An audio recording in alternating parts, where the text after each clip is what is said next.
τόσο μεγάλο θέμα στο κατά πόσο να έχουμε γρήγορο ή μη γρήγορο ίντερνετ. Δεν έχουμε πρόβλημα στις τιμές, έχουμε πρόβλημα υπηρεσιών. Η υπηρεσία είναι που θα αναπτύξει.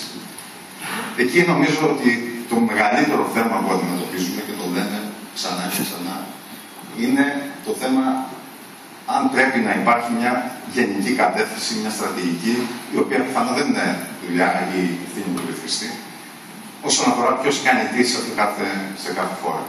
Θέλουμε μια χώρα όπου επενδύει μια εταιρεία η οποία είναι και ελληνική και χονδρική και ρυθμίζεται και προχωράμε. Κανένα πρόβλημα από εμάς, έτσι.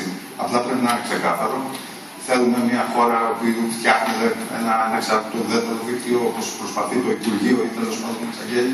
Κανένα πρόβλημα εκεί. Ένα ξεκάθαρο τοπίο, ούτως ώστε να έρθουν καινούριες επενδύσεις. Το ξεκάθαρο τοπίο που θα τις φέρει.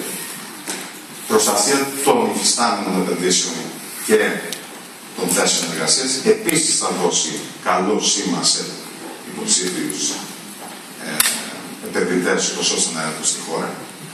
Όπως επίσης, βέβαια, και η δουλειά, η πολύ σημαντική δουλειά που θα είναι ευθύστηση όσον αφορά τη διασφάλιση του ανταγωνισμού και την προστασία πάνω από τον καταναλωτή, γιατί από εκεί πρέπει να ξεκινάμε. Ευχαριστώ πολύ. Εγώ θέλω να ξεκινήσω με κάτι το οποίο είπε ο Ζαχαρίας πριν. Όταν αλλάζουν οι εποχές, δεν μπορεί να μένουμε εμείς στατικοί. Και εμείς εννοώ οι υπάλληλοι, ο ρυθμιστής, οι αρχές. Οι εταιρείες έχουν μετασχηματιστεί τα τελευταία χρόνια σημαντικά. Δηλαδή από το 2008 που άρχισε να μας χτυπάει την πόρτα η κρίση μέχρι και σήμερα, οι εταιρείες όλες έχουν μετασχηματιστεί, άλλοι περισσότερο, άλλοι λιγότερο, αλλά σίγουρα έχουν κάνει άλματα. Θεωρώ ότι το μοντέλο της ρύθμισης έχει μείνει στατικό. Παίρνω το ρίσκο, κύριε Κανέλο, του προστίμου που είπατε ότι είναι καλό για ΕΝΕΤ, θα το πληρώσει ο ρυθμιστής. Και το μοντέλο του στατικό νομίζω ότι πλέον δεν επαρκεί. Βοηθούμε με όλες από μια στενότητα πόρων που έχει, γιατί αυτό σε όλους εμάς που συνεργαζόμαστε με την ΕΝΕΤ είναι προφανές. Δεν βοηθάει στο η ρύθμιση να κατευθύνει και την επόμενη μέρα. Μιλάμε για επενδύσεις στην Ελλάδα. Οι επενδύσεις που γίνανε το πρώτο τρίμηνο με βάση τα δημοσιοποιημένα στοιχεία στη σταθερή επικοινωνία στην Ελλάδα είναι νομίζω οι χαμηλότερες που έχουν γίνει τα τελευταία 10 χρόνια. Ποτέ από εκείνος 22 Ζαχαρία. 22 εκατομμύρια CAPEX ο ΤΕ στη σταθερή στην Ελλάδα. Σε ένα τρίμηνο.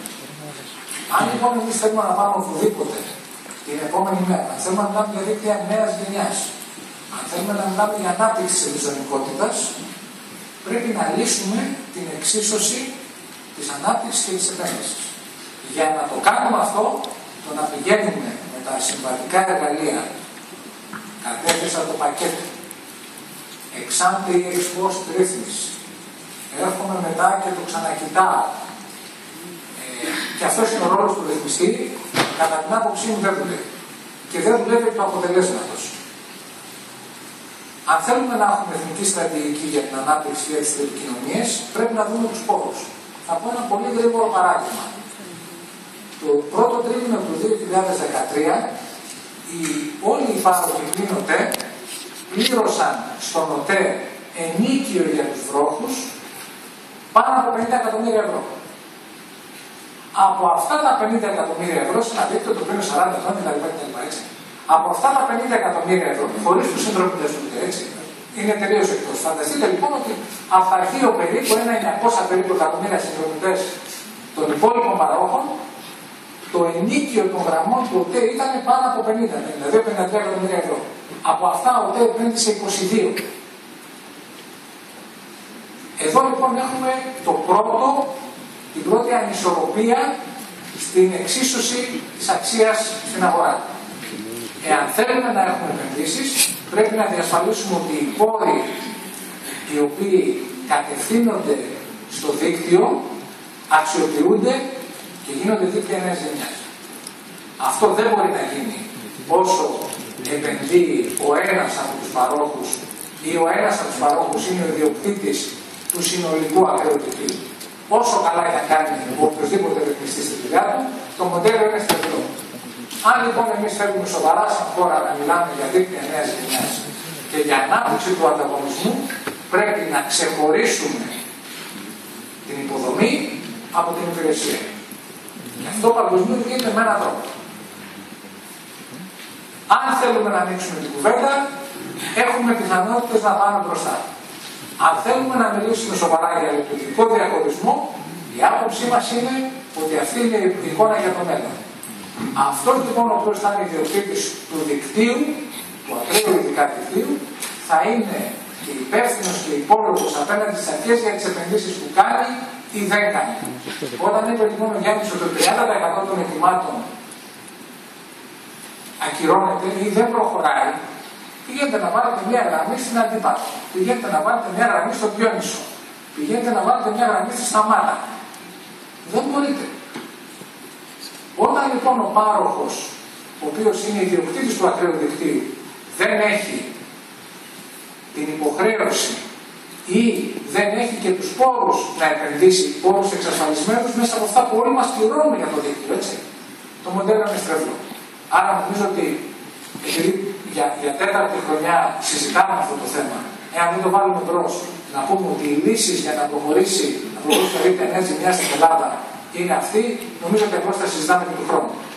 Ήρθε σε αυτό το χρόνο και ένα ακόμα παράδειγμα που επιβεβαιώνει αυτά που λέω. Μέσα στο 2012-2013, δηλαδή από το τελευταίο συνέδριο μέχρι σήμερα, ρυθμίστηκε το DSM επιτέλους. Αποτέλεσμα, 22.000 πελάτες Ζαχαριά. Και πόσους εμείς όλοι, 10. Αυτό είναι. Αυτά είναι τα δίκτυα ενέργειας που θέλουμε. Εκ του αποτελέσματος δηλαδή αποδεικνύεται ότι η ρύθμιση που έγινε είναι irrelevant. Irrelevant για τους παρόχους και irrelevant για τους καταναλωτές. Διότι όταν ένα πολυδιαφημισμένο, μόνο τα λεφτά που έριξε στη διαφήμιση ο ΟΤΕ και η ΣΥΤΑ που ήταν δύο, και εσείς λίγο νομίζω, που το διαφημίσαμε, είναι πολλαπλάσια των εσόδων από την υπηρεσία, ξεχνάω την επένδυση. Θεωρούμε εμείς αυτή την αίθουσα επιτυχία τους 32-35.000 συνδρομητές VDSL μετά από αρκετούς μήνες και αρκετά θέματα επένδυσης. Δεν είναι αυτό. Υπάρχει ένα τρίτο κομμάτι που έχει να κάνει με το πώς ρυθμίζουμε.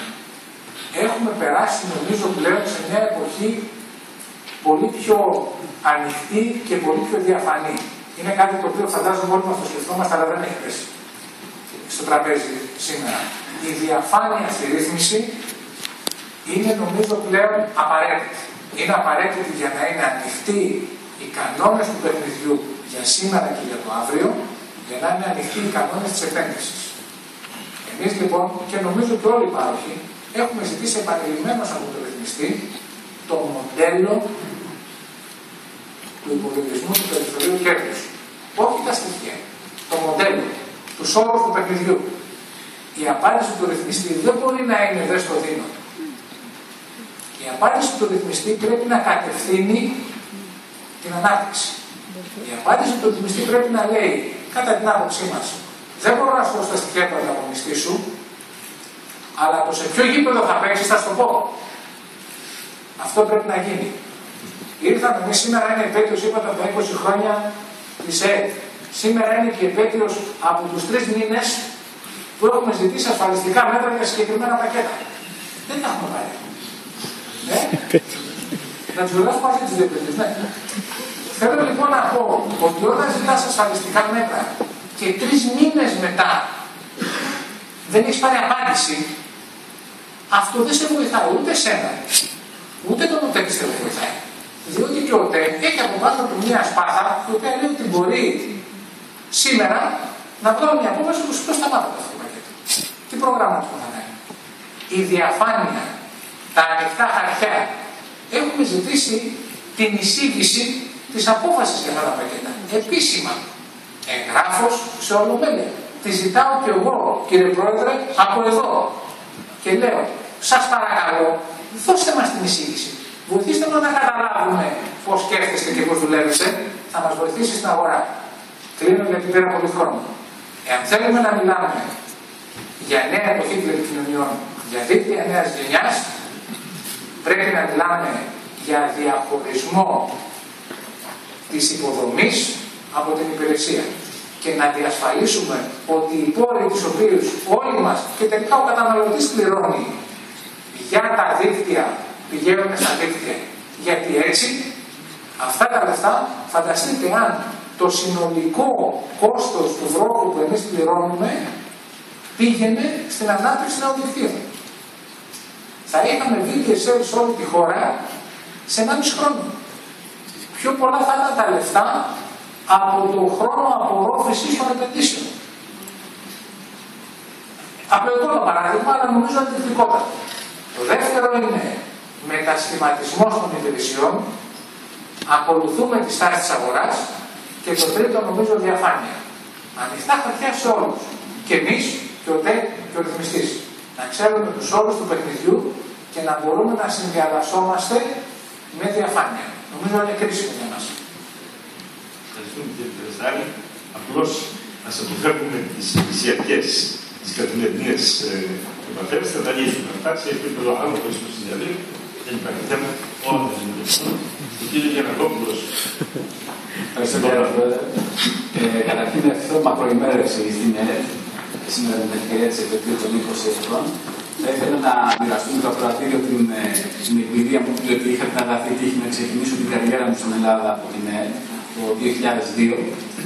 Και ήθελα να πω, με βάση και όσα άκουσα νωρίτερα περί ενοποίησης κτλ., ήθελα να μοιραστώ με το εκλεκτό ακροατήριο την εμπειρία μου σχετικά με τη λειτουργία της ΕΡΕ. Και δεν το λέω για να σας κολακέψω, αλλά θέλω να πω και να τονίσω ότι η λειτουργία της ήταν και ελπίζω και θέλω να πιστεύω ότι παραμένει πολύ καλύτερη σε σχέση με όλες τις υπόλοιπες υπηρεσίες του ελληνικού δημοσίου, τουλάχιστον με τις περισσότερες υπηρεσίες του ελληνικού δημοσίου. Ως εκ τούτου θα πρέπει να είμαστε πολύ προσεκτικοί όταν συζητάμε τα θέματα ενοποίησης υπό άλλη ομπρέλα κάτω από άλλες αρχές ή συνένωση με άλλες αρχές. Ελπίζω ότι θα έχουμε ευκαιρία να το συζητήσουμε αναλυτικά αργότερα. Δεν θέλω να ξεκινήσω από αυτό. Θα ήθελα να ξεκινήσω από το ζήτημα που θέσατε, το τρίπτυχο ανταγωνισμός, επενδύσεις και καταναλωτής. Όλα αυτά τα χρόνια, αν δεν κανείς την ιστορία της απελευθέρωσης της αγοράς των τηλεπικοινωνιών στην Ελλάδα, θα δει ότι ο καταναλωτής, να ξεκινήσουμε τον καταναλωτή, ωφελήθηκε. Γιατί η αγορά άνοιξε με τις ενέργειες της ΕΡΕ ως ρυθμιστικής αρχής. Ανοίγοντας η αγορά, δημιουργήθηκε ανταγωνισμός. Ο ανταγωνισμός έφερε επενδύσεις και οι επενδύσεις θα φέρουν πάλι ανταγωνισμό. Άρα, αυτά τα τρία για να καταλήξουμε τελικά να έχουμε έναν καταναλωτή ο οποίος θα απολαμβάνει υπηρεσίες υψηλού επίπεδου σε μια σχετικά λογική τιμή. Άρα, αυτά τα τρία είναι τρία πράγματα τα οποία να συνδέονται μεταξύ τους. Δεν απορρίπτει το ένα το άλλο και ούτε μπορεί να σκεφτεί κανένας μόνο τον καταναλωτή, μόνο τις επενδύσεις, μόνο τον ανταγωνισμό. Θα πρέπει να τα βλέπουμε και τα τρία αυτά μαζί. Σε αυτά τα τρία στοιχεία στα οποία αναφέρεται, νομίζω ότι σημαντικό ρόλο έχει να παίξει και έχει παίξει μέχρι σήμερα η ρύθμιση. Όπως ανέφερε και ο κ. Κεραστάρη. Η ρύθμιση βοηθάει στο να ανοίξει η αγορά, να δημιουργηθεί ανταγωνισμός και να έρθουν επενδύσεις. Η ρύθμιση αντίστοιχα, όπως το αναφέρεται, θα πρέπει να είναι διάφανη, να έχει ξεκάθαρους στόχους και να παίρνει το πλαίσιο μέσα στο οποίο θα γίνουν οι επενδύσεις. Το επενδυτή σήμερα δεν ζητάει τίποτα άλλο παρά μόνο ασφάλεια δικαίου. Και ασφάλεια δικαίου σημαίνει ότι θα ξέρει όταν θα επενδύσει τα χρήματά του για κάποιο χρονικό διάστημα, για συγκεκριμένο χρονικό διάστημα, θα ξέρει, θα γνωρίζει ποιο είναι το ρυθμιστικό περιβάλλον, ποια είναι τα δικαιώματά του, ποιες είναι οι υποχρεώσεις του και πώς θα μπορέσει να αξιοποιήσει την επένδυσή του.